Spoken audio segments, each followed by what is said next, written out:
நீங்கள் தினமும் காலையில் லாகின் செய்யும் பொழுது உங்களது பாதுகாப்பிற்காகவும் உங்கள் வாடிக்கையாளரின் சிறந்த பயண அனுபவத்திற்காகவும் சில நடைமுறைகளை கடைபிடிக்க வேண்டியது அவசியம்.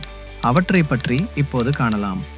உங்கள் வாகனத்தின் உட்புறம் மற்றும் வெளிப்புறத்தை சுத்தமாக வைப்பது, சக்கரங்களில் இருக்கும் காற்றழுத்தத்தை சரிபார்ப்பது, பெட்ரோல், டீசல் மற்றும் சிஎன்ஜி அளவை சரிபார்ப்பது, வண்டியை குளிரூட்டும் ஏசி நல்ல நிலையில் உள்ளதை உறுதிப்படுத்துவது, ஃபாஸ்டேக் பேலன்ஸை தெரிந்து கொள்வது, வாடிக்கையாளர் தனது பயண கட்டணத்தை கையில் தந்தால் அதற்கு சரியான சில்லறை வைத்துக் கொள்வது, உங்கள் செல்போனில் கால் மற்றும் இன்டர்நெட் பேலன்ஸ் போதுமாக உள்ளதை சரிபார்ப்பது, யூஎஸ்பி சார்ஜர் மற்றும் ஃபர்ஸ்ட் எய்ட் கிட் இருப்பதை உறுதி செய்வது போன்ற முக்கிய நடைமுறைகளை நீங்கள் வாடகையை எடுக்கும் முன் சரிபார்த்துக் கொள்ளுங்கள். இந்த சிறிய நடைமுறைகளை நீங்கள் தினமும் பின்பற்றினால் வாடகையின் போது ஏற்படும் பல இடையூறுகளை நீங்கள் தவிர்க்கலாம்.